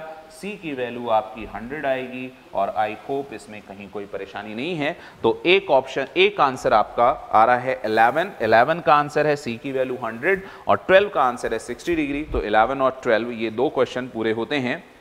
आगे बढ़ते हैं 11 और 12 से, ये पेपर है। इसके बाद आ रहा है 13, तो इसको मिनिमाइज कर देते हैं, आगे बढ़ते हैं। आगे क्वेश्चन काफ़ी बड़ा सा दिया हुआ है, हालांकि क्वेश्चन बड़ा है लेकिन इसका आंसर बहुत ही छोटा सा है। क्वेश्चन आप एक बार देख लें, और क्वेश्चन में बहुत बड़ा सा है इसलिए मुझे पूरा पेज ऐसे भरना पड़ा है। हालांकि कंसेप्ट बहुत छोटा सा है। कंसेप्ट ये है कि ये जो डाइपोल मोमेंट है, इसकी वजह से जो यहाँ पे मैग्नेटिक फील्ड आती है, उसको हम थोड़ा सा पास लाते हैं तो इसमें एक induced EMF induce current generate होती है और इंड्यूस करंट से जो भी फ्लक्स आता है वो फ्लक्स इसको कंपनसेट करता है ना, suitable current to generate the compensating flux, to generate the compensating flux, है ना। तो बस आपको फ्लक्स दोनों का इक्वल करना है ना। पहले में आप देख लेते हैं दोनों का फ्लक्स हम यहां से इक्वल कर देंगे। तो अगर देखा जाए ये अगर रेडियस ए है और इसमें इंड्यूस करंट आई आ रही है तो यहाँ पे मैग्नेटिक फील्ड जो आएगी वो mu naught divided by 2 I upon A आएगी, राइट। और यहाँ पर जो डाइपोल मोमेंट है वो बहुत ज़्यादा डिस्टेंस पे है तो इसकी वजह से जो यहाँ पर मैग्नेटिक फील्ड आएगी, मैग्नेटिक फील्ड आएगी उसी को एरिया से मल्टीप्लाई करेंगे तो वो मैग्नेटिक फ्लक्स हो जाएगा। वो मैग्नेटिक फील्ड इसकी वजह से होती है mu naught upon 4 pi 2m divided by R cube, और यहाँ पे वो b है तो फ्लक्स दोनों का अगर देखा जाए तो b और b एक दूसरे को, एरिया दोनों का सेम है, उसकी फील्ड भी यहाँ पे जितनी आएगी ये उतनी फील्ड, तो फील्ड को बैलेंस कर लेते हैं तो आपको mu naught by 2 I upon A और यहाँ पे आएगा म्यू नॉट अपॉन 4 पाई और 2m अपॉन आर क्यूब। तो यहाँ से क्या करना है, हमें प्रोपोर्शनलिटी निकालनी है। म्यू नॉट बाई 2 यहाँ से 2 जाएगा, ये कैंसिल हो जाएगा, i की जो वैल्यू आएगी वो आ जाएगी ये m अपॉन आर क्यूब यानी a, और यहाँ से m अपॉन आर क्यूब ये है पाई। आपसे प्रोपोर्शनलिटी पूछी है तो proportional to m upon r cube, ये चीज ध्यान रखिएगा। और ऐसा बोला गया है, राइट, ऐसा बोला गया है ए ऑप्शन में, when the dipole m is placed at a distance r from the centre of the loop the current induce in the loop, यानी करंट इसके है तो ऑप्शन ए इसका बिल्कुल पूरी तरह से करेक्ट है, राइट। ऑप्शन नंबर ए इसका करेक्ट है। बी में कुछ और चीज पूछी गई है तो वो भी मैं आपको बता रहा हूं, ऑप्शन आपके सामने है। द वर्क डन, नहीं कुछ ऑप्शन नहीं सामने है, पेपर में सामने है। The work done in bringing the dipole from infinity to a distance r from the centre of the loop by the given process is proportional to, यानी energy की बात हो रही है और आपको पता है डाइपोल की एनर्जी आपने यहाँ पे देखी होगी माइनस m और डॉट और b, है ना। तो अगर हम उसकी एनर्जी को देखेंगे तो जो लूप है उसका अपना मैग्नेटिक डाइपोल मोमेंट अगर हम उसको m1 मान लेते हैं तो m1 मैग्नेटिक डाइपोल मोमेंट होता है I इंटू एरिया। तो उस मैग्नेटिक डाइपोल मोमेंट की वजह से अगर हम I इंड्यूस्ड है, एरिया है पाई a स्क्वायर, तो ये है dipole moment, right.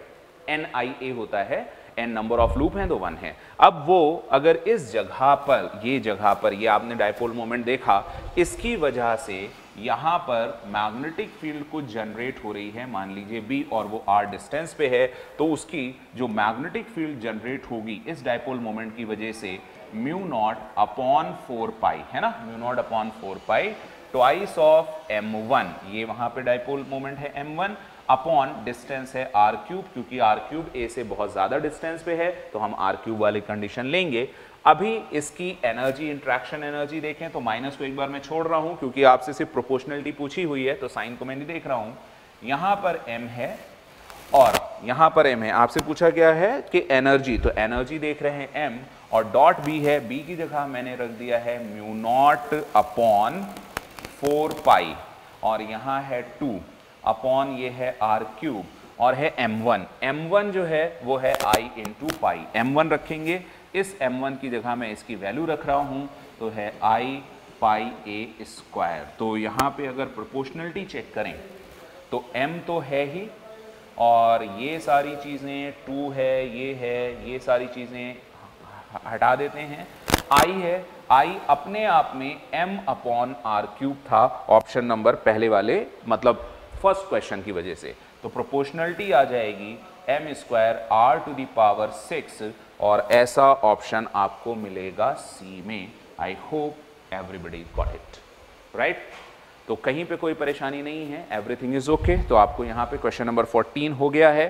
Question number 15 और 16 एक प्यारा क्वेश्चन है और उसमें थोड़ा सा आपको थर्मोडायनेमिक्स की सहायता लेनी पड़ेगी। तो यहाँ पे डन डना डन डन हो गया, इसका ऑप्शन हम लोग ने चेक कर लिया है ए और यहाँ m² Rx था, तो ये c हो गया है। चलते हैं आगे अगले क्वेश्चन की तरफ। अगला क्वेश्चन ये रहा आपकी स्क्रीन पर, थोड़ा सा प्यारा सा क्वेश्चन है। इसमें आपको कुछ चीज़ें याद रखनी है, देखनी है। क्वेश्चन मैंने ले लिया है यहाँ पे, और बेसिक सा क्वेश्चन है। फंडामेंटल अगर आपको क्लियर है, फंडामेंटल वैल्यूज़ मालूम है, फंडामेंटल फॉर्मूले अगर याद हैं, तो आप इनको बहुत आसानी से सॉल्व कर सकते हैं। हाँ, इसमें थोड़ी सी कैलकुलेशन, एक में थोड़ी सी कैलकुलेशन ज़्यादा होगी, तो मैं आपको बता दूंगा कहाँ पे है।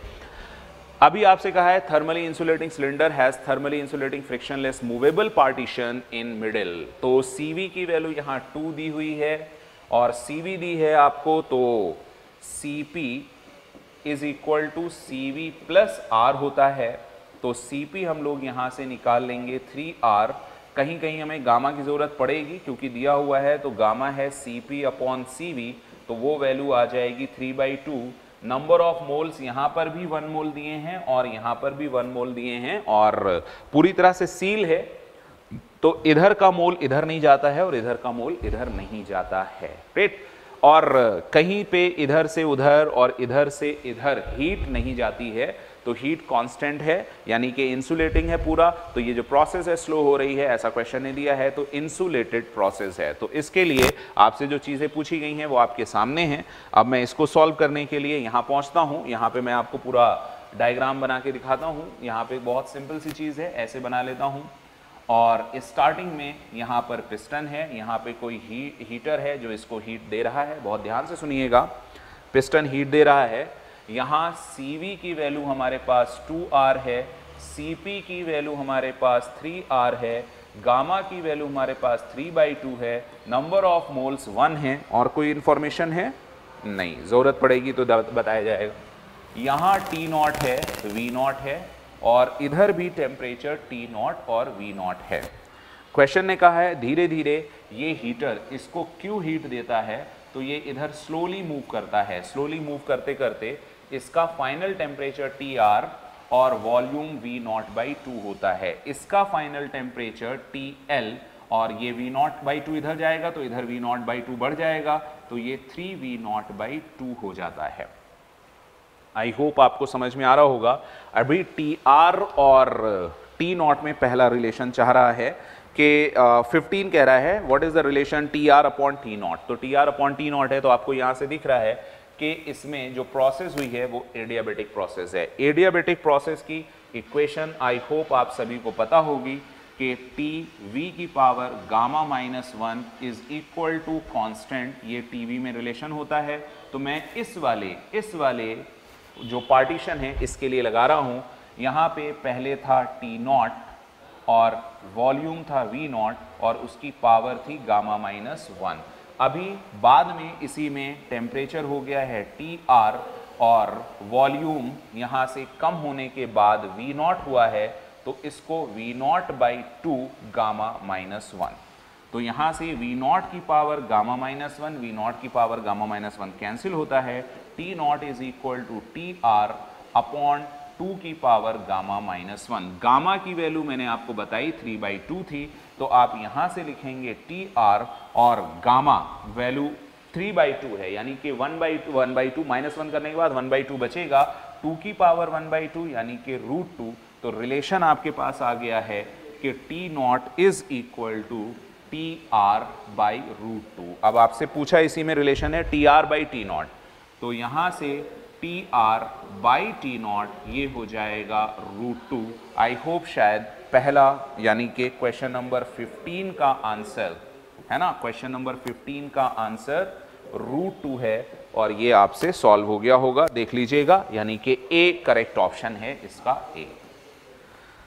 15 डन। 16 के लिए 16 में बोला है Q अपॉन R T0, यानी Q जो हीट दी गई है, तो ये जो हीट दी गई है बच्चों ये कहाँ जाएगी, ये हीट जा रही होगी, बहुत ध्यान से सुनिएगा, ये जो हीट है वो जा रही होगी इंटरनल एनर्जी में और वर्क डन में। तो इसकी इंटरनल एनर्जी भी इंक्रीज हो रही है जिसमें आपको TL और V0 दिया हुआ है, और इंटरनल एनर्जी के साथ वर्क डन भी हो रहा है। वर्क डन एडियाबेटिक वाला हो रहा है, तो Q इज इक्वल टू हम लोग लिखेंगे change in internal energy plus work done, और वो वर्क डन एडियाबेटिक का है। तो Q कैलकुलेट करने के लिए डेल्टा यू आपको पता है एन सी वी और डेल्टा टी यानी final minus initial, n c v final minus initial और प्लस डब्लू जो आप देखते हैं वो एडियाबेटिक का होता है n R upon gamma minus 1 और यहाँ से भी डेल्टा टी जिसको आप एन नंबर ऑफ मोल्स 1 है और CV की वैल्यू शायद मैंने आपको बताई थी, क्वेश्चन में ही दी गई है CV की वैल्यू 2R, तो यहाँ पे आप इसको 2R लिखेंगे। डेल्टा टी जो हीट मिली है जहाँ पे उसकी इंटरनल एनर्जी बढ़ी है वो फाइनल टेम्परेचर हुआ था TL, तो आप इसको ये करोगे TL माइनस ऑफ T0, तो TL की वैल्यू हम T0 के टर्म्स में निकालेंगे प्लस नंबर ऑफ मोल्स 1 है, गामा माइनस 1/2 आएगा तो यहाँ पे भी 2R आएगा और यहाँ पे T right minus of T0। I hope इसको आपको समझ में आ रहा है कि TR माइनस T0 क्यों कर रहे हैं, क्योंकि इधर आप देख रहे हो इसका फाइनल टेम्परेचर TR है और इसका फाइनल टेम्परेचर TL है। आई होप ये बातें आपको समझ में आ रही हैं। और TL, TR और T0 में आपको रिलेशन पता है, ध्यान से देखें। TR आपको पता है कि TR पहले वाले क्वेश्चन से TR is equal to √2 T0 है, पहले वाले रिलेशन से TR बाई T0 था, तो यहां पर तो हम वैल्यू लिख लेंगे, बहुत ध्यान से देखें, यहां पर तो आप वैल्यू लिख लेंगे।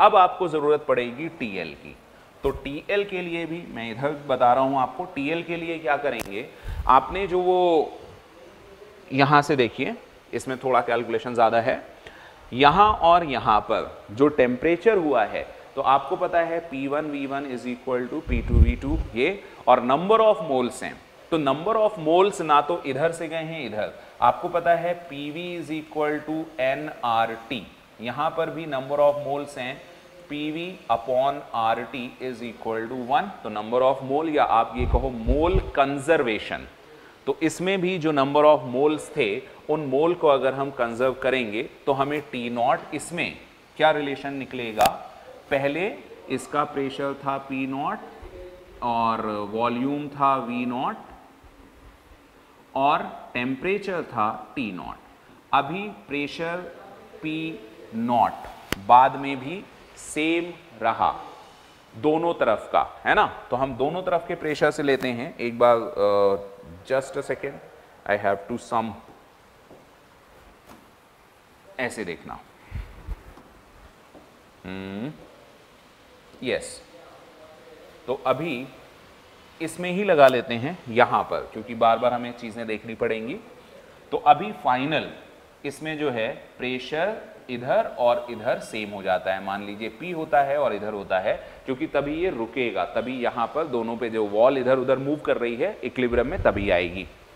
अभी आप यहां लिखेंगे P, V कितना हो गया है बाद में, ये हो गया है 3/2V, right, P1 V1 upon T, यानी कि इस साइड में जो T है बच्चों मोल कंजर्वेशन से उसको हमने TL किया, और बाद में उधर अगर P रहा है और वॉल्यूम उसका V0/2 रहा है और T है TR, तो हम TR की वैल्यू लिख लेंगे, यहां से P कैंसिल हुआ, V0/2 से V0/2 कैंसिल हुआ, तो आपके सामने TL is equal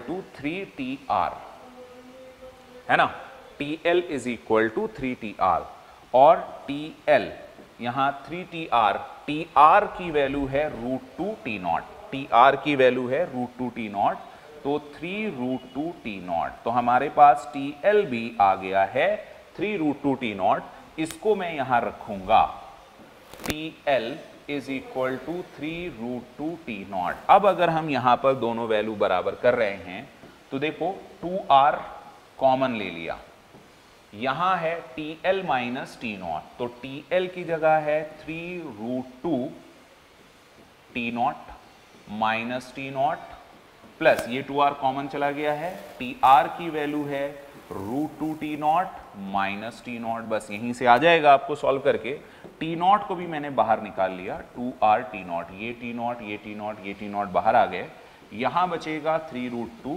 minus 1 plus root 2 minus 1।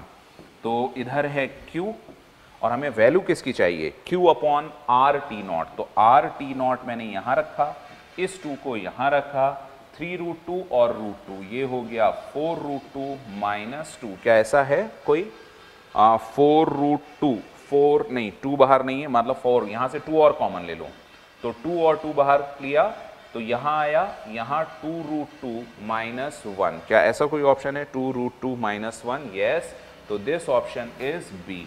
तो इसके लिए करेक्ट आंसर हो जाएगा बी। आई होप ये बात आपको समझ में आ गई। क्वेश्चन नंबर 16 डन डना डन डन है और उसमें कोई भी परेशानी नहीं है। आगे बढ़ते हैं क्वेश्चन नंबर 17 की तरफ, थोड़ा तेजी से मूव करते हैं, इसको ब्लैंक कर लेते हैं, इसको हम लोग बाद में यूज करेंगे। इसका एक ऑप्शन करेक्ट हो गया है और इसका बी ऑप्शन करेक्ट हो गया है। तो आई होप 15 और 16 दोनों क्लियर हैं आपके लिए। आगे बढ़ते हैं, यहां पर ये बिल्कुल बिल्कुल बिल्कुल सिंपल सा और बेसिक सा क्वेश्चन है, इसमें कुछ भी नया नहीं था, आपको सिर्फ वोल्टेज इक्वल करना था। मतलब इसमें जो मीटर ब्रिज का नाम दिया है, अगर आप उसके बारे में ज्यादा सोचेंगे तो कंफ्यूज हो जाएंगे, लेकिन अगर आप सिर्फ और सिर्फ सर्किट के बारे में सोचेंगे तो बहुत आसानी से आप इसको सॉल्व कर लेंगे। तो चलिए इस क्वेश्चन को मैं आपको बता देता हूं कैसा है। बहुत ही आसान सा है और इसको मैं आपको यहीं पे सॉल्व करके दिखा देता हूं। देखो यहाँ पर ये एक E है, इसकी वैल्यू आपको दी गई है R1, यहाँ पर एक पॉइंट है, यहाँ एक और रेजिस्टेंस है जिसको आपने R/2 किया हुआ है, बहुत ध्यान से देखेंगे। और फिर यहाँ एक वायर है जिसको मीटर वायर है ना ऐसे बोला जा रहा है, और इसकी 100 सेंटीमीटर, मीटर ब्रिज का वायर है तो 100 सेंटीमीटर लेंथ होगी, तो हम लोग उसको वैसे यूज कर लेंगे। इसका जो रेजिस्टेंस है वो R0 है, R0 50 है, तो R0/2 है ना, R0/2 ये हो जाएगा 25। इसका पूरे का जो रेजिस्टेंस है वो है 50 ओम है ना पूरे का, और पूरी लेंथ है 100। तो हम लोग इसको यहाँ से एक सेल लगा है ऐसे, इस सेल का ये और ये, इसको कहा गया है E0/2। और यहाँ एक रेजिस्टेंस है, इसको आपसे R कहा गया, और फिर यहाँ इसको ऐसे यहाँ से ज्वाइन किया। ये लेंथ है 72 सेंटीमीटर, यहाँ तक 72 है और यहाँ तक 28 है। बहुत ध्यान से देखेंगे एवरीवन, क्लियर है? अब देखो अगर ये 50 है तो उसमें से 72 के पास कितना है, इसकी पर यूनिट लेंथ अगर देखें, पर यूनिट लेंथ यहाँ दो आर में डिवाइड होगा है ना। पर यूनिट अगर लेंथ देखें तो 50 ओम है 100 सेंटीमीटर का, और फिर 28 का कितना होगा, ये आ जाएगा 14। तो इतने पार्ट का 14 ओम हो गया, इतने पार्ट का रेजिस्टेंस, और टोटल 50 था तो इतने पार्ट का 36 ओम। पता नहीं ज़रूरत पड़ेगी कि नहीं, देख लेते हैं। सबसे पहले तो इसमें देखते हैं कि अगर ये बैलेंस्ड है, यहाँ पर एक गैल्वेनोमीटर भी लगा है, सॉरी मैं उसको भूल गया, तो इसका मतलब इसमें कोई करंट नहीं जाएगी। अगर कोई करंट नहीं जाएगी तो टोटल करंट ऐसे आएगी, ऐसे जाएगी, ऐसे जाएगी, और करंट इधर जाके और सारी इधर आ जाएगी। अब अगर वो करंट की वैल्यू निकालें तो I इज इक्वल टू, तो टोटल EMF है E, और टोटल रेजिस्टेंस 50 और 75 प्लस R1, तो ये 75 प्लस R1, ये आपने I की वैल्यू निकाल ली, ठीक है। अभी देखो इन दोनों पॉइंट के बीच में जो वोल्टेज है वो कितना होना चाहिए। आप देख रहे हो इधर से कोई करंट नहीं है तो E/2 है, तो E0/2 ये है, तो ये वाला भी E0/2 होना चाहिए। तो हम इस पॉइंट को A मान लेते हैं और इस पॉइंट को B मान लेते हैं। इसमें सेक्शन रूल लगाते हैं, यानी VA से चलेंगे माइनस I, और वो कितना है 14, तो माइनस 14I, ऊपर गए यहाँ से माइनस 25 है ना, I is equal to VB, तो VA माइनस 25 ये हो जाएगा 39I VB, तो ये हुआ VA minus VB is equal to 39I। VA minus VB है E0/2, किधर से, यहां से, यहां से है E0/2, यहाँ हो गया है 39, I की वैल्यू यहाँ से रख लेते हैं, that is E naught divided by 75 plus R1, E naught और E नॉट यहाँ से cancel, 75 plus R1 is equal to 40, 40 दूना 80, 80 और 2 कम है तो 78, तो R1 इज इक्वल टू आ जाता है 3 ओम। तो बहुत ही बेसिक सा क्वेश्चन था, तो ये क्वेश्चन नंबर 17, इसका करेक्ट आंसर हो जाता है 3 ओम। अगर आप इसको कोशिश करते तो बहुत आसानी से लग जाता है। चलिए आगे देखते हैं, एक और क्वेश्चन है बहुत ईजी सा, इवन दोनों क्वेश्चन बहुत ईजी से हैं। आगे जो मैंने कहा था ना 30 से 35% ये है कौन सा, मतलब जेई मेंस के लेवल का है, तो 30 से 35% ऑब्वियसली जेई मेंस के लेवल का था, तो इतने मार्क्स तो आपके अगर आपने जेई मेंस क्वालिफाई कर लिया है, ऑब्वियसली कर लिया है, तो डेफिनेटली आने चाहिए थे 35 मार्क्स का, तो आराम से हो जाता बिना कुछ किए हुए।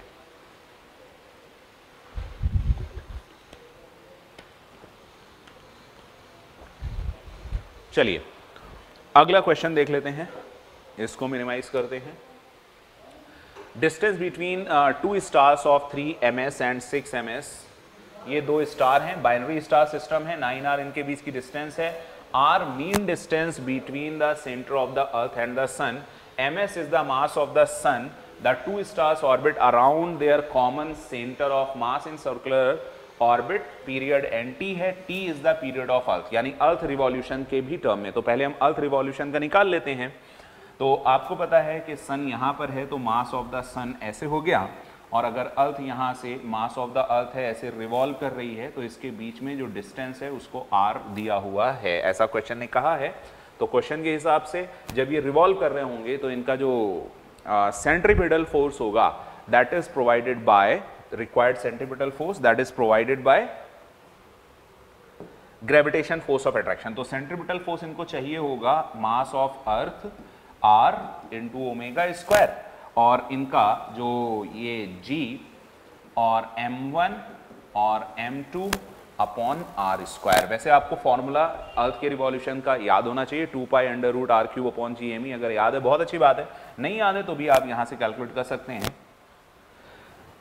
सॉरी, मास ऑफ अर्थ यहां से कैंसिल हो जाएगा, r हम इधर ले आएंगे, ओमेगा की value under root of g, mass of the sun r यहां चला जाएगा तो r क्यूब, इसको आप लिखते हैं ओमेगा को 2 पाई बाई कैपिटल T। तो जो कैपिटल T की वैल्यू है वो यहां पे 2 pi under root r cube divided by GMS ये आ जाएगी।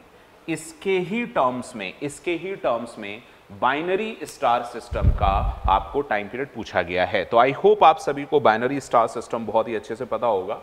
तो बाइनरी स्टार सिस्टम अपने सेंटर ऑफ मास के अबाउट रिवॉल्व करता है। तो मैं बता देता हूं, बाइनरी स्टार सिस्टम में 2 है, एक है 6 और एक है 3। तो एक इसका मास है 3 मास ऑफ द सन,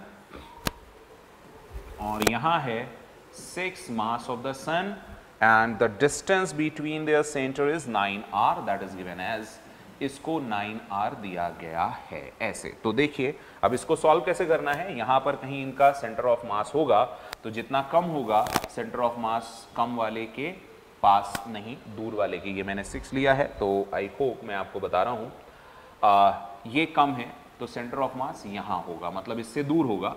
तो इस डिस्टेंस को मैंने सपोज r1 मान लिया, तो जो r1 सेंटर ऑफ मास की डिस्टेंस होगी, इसके अबाउट ये दोनों ऐसे रिवॉल्व करेंगे, है ना। तो जो रिवॉल्व करने के लिए इनको जो फोर्स ऑफ अट्रैक्शन होगा, ग्रेविटेशन फोर्स, ये रिक्वायर्ड सेंट्रीपिटल फोर्स देगा। तो अब ये ऐसे रोटेट करेगा इस सेंटर के अबाउट, ठीक है। तो पहले मैं r1 आपको बता देता हूं, r1 सेंटर ऑफ मास की डिस्टेंस है, सेंटर ऑफ मास के कंसेप्ट से आप निकाल लेंगे। r1 डिस्टेंस अगर आप यहां 3m से निकाल रहे हैं तो ऊपर आएगा 6ms डिवाइडेड बाई 6 + 3 यानी 9 ऑफ ms, और टोटल 9r डिस्टेंस को डिवाइड करना है। 9 कैंसिल हो जाएगा, ms किससे कैंसिल हो जाएगा, r1 की वैल्यू आ रही है 6r, राइट। क्लियर है। अब देखिए इसको कैसे सॉल्व करेंगे, यहां से बहुत ध्यान से देखेंगे कि इसको जो रिक्वायर्ड सेंट्रीपिटल फोर्स है वो है 3ms, m r कितना है इसका 6r, m r omega square that is fulfilled by, ये कौन इसको प्रोवाइड करेगा, दोनों के बीच का फोर्स ऑफ अट्रैक्शन, वो होगा G, m1 यानी कि 3ms, m2 यानी कि 6ms डिवाइडेड बाय इनके बीच का डिस्टेंस का स्क्वायर यानी 81 r स्क्वायर। ये एक बिल्कुल सिंपल सी नॉर्मल सी बात है। अभी कुछ चीजें कैंसिल हो रही हैं, 3ms को मैं सीधे सीधे 3ms से कैंसिल कर रहा हूं, यहाँ 6r है, ये 6 है, इसको 6 से कैंसिल कर रहा हूं और कुछ नहीं है, r को नीचे ले जाते हैं, ओमेगा स्क्वायर की वैल्यू आएगी G, mass of the sun divided by यहाँ आ जाएगा r, तो 81 r क्यूब। ठीक है, अगर ओमेगा की वैल्यू देखें तो अंडर रूट में ये 1/9 यहाँ आ गया और इधर इसकी value G ms upon r cube. Omega को लिखा जा सकता है 2 पाई बाई कैपिटल T, तो T डैश है ना, क्योंकि T हमने वहां लिया है तो इसको ओमेगा डैश ले लेते हैं, यहाँ T डैश, अभी ये 9 इधर आएगा और इधर रहेगा 2 pi under root r cube upon GMS। आपको पता है ये आपने पहले निकाला हुआ है, T है ना, पिछले वाले अभी मैंने आपको यहां दिखाया था ना, T is equal to 2 pi r cube, ये T की वैल्यू है जो अर्थ की है, उसी के टर्म्स में निकाला है, तो आप T dash is equal to 9 और यहाँ पे T कर सकते हैं, तो करेक्ट आंसर आपका है सॉरी, यहाँ पे आपसे जो पूछा गया है वो कितने टाइम्स है n की वैल्यू, तो n की वैल्यू है 9, यानी इस क्वेश्चन का आंसर आना चाहिए the value of n is equal to 9। I hope it's very easy, no issue with that, बिल्कुल आसान सा क्वेश्चन था, हो गया है, बहुत अच्छी बात है। अगला क्वेश्चन है बच्चों that is also very very easy. अगला क्वेश्चन आई थिंक इस पूरे पेपर का मोस्ट इजी क्वेश्चन है, पूरे पेपर का मोस्ट इजी क्वेश्चन है और जी बिल्कुल जेईई मेंस के लेवल का है। Photo emission experiment, the maximum kinetic energies of the photo electrons from metal PQR। तो इसको एक मेटल P ले लेते हैं, एक मेटल Q ले लेते हैं और एक मेटल R ले लेते हैं और इनके प्रॉपर नेमिंग कर देते हैं। P कहाँ है, इसको P कहा गया, इसको Q कहा है और इसको R कहा है। ये तीन इस तरह के मेटल्स हैं। Kinetic maximum kinetic energies of the photo electrons PP, यहाँ इससे जो इलेक्ट्रॉन निकला उसकी मैक्सिमम काइनेटिक एनर्जी EP, इससे निकला उसकी मैक्सिमम काइनेटिक एनर्जी है EQ और इससे निकला उसकी काइनेटिक एनर्जी है ER। लेकिन इनमें एक रिलेशन आपको दिया हुआ है कि EP, उस रिलेशन से हम लोग कुछ देखते हैं, मिलता है EP is equal to twice of EQ is equal to twice of ER, है ना। तो इस रिलेशन से हम लोग ऐसा कर सकते हैं कि अगर ER को, ध्यान से देखिए मैं अलग कलर से लिखता हूं, कौन सा कलर आपको दिखेगा बेटर वे में, अगर ER को मैं X ले लेता हूं तो EQ भी उसी के बराबर है, तो ये भी X लेना पड़ेगा और EP उसका डबल है तो इसको 2X लेना पड़ेगा। ये फायदा होगा, इससे हम लोग बहुत आसानी से कुछ चीजें निकाल सकते हैं। They are related by this. In this experiment, the same source of monochromatic light is used for metal P and Q. यानी इनके ऊपर जो इंसिडेंट फोटोन है उसकी एनर्जी E है, इसके ऊपर जो इंसिडेंट फोटोन है उसकी एनर्जी E है, इसके ऊपर जो इंसिडेंट फोटोन है उसकी एनर्जी E डैश है, यानी E नहीं है, क्योंकि दो सेम है तो इस सेम को हमने E और E मान लिया है। इंसिडेंट फोटोन की एनर्जी बाकी की सेम नहीं है। अब ये कह रहा है कि PQ while different source of monochromatic light used for the metal R, the work function for metal PQR, for metal P, इसका वर्क फंक्शन जिसको आप फाई कहते थे वो है 4.0 इलेक्ट्रॉन वोल्ट, इसका फाई है 4.5 और नहीं, इसका है 4.0 4.5, कुछ गड़बड़ हुआ है बच्चों, फिर से लिख लेते हैं। इसका 4 है, बिल्कुल सही है, इसका 4.5 है, पहले मैं सही लिख रहा था, इसका 4.5 है और इसका वर्क फंक्शन 5.5 है। तो बस ऐसा क्वेश्चन पहले भी जेईई मेंस में आया हुआ है, आपको पता है। एक्चुअल इक्वेशन मैं पहले लिख देता हूं, पहले मैं एक्चुअल इक्वेशन लिख रहा हूं, आपको पता है कि जब काइनेटिक एनर्जी से फोटोन निकलता है तो मैक्सिमम काइनेटिक एनर्जी वाला फोटोन होता है इंसिडेंट -5, है ना। तो यही सारी चीजें अगर आप सारी इक्वेशन के लिए लिखें, जैसे इसकी काइनेटिक एनर्जी है 2x, इंसिडेंट है E, माइनस इसका 4.0 है।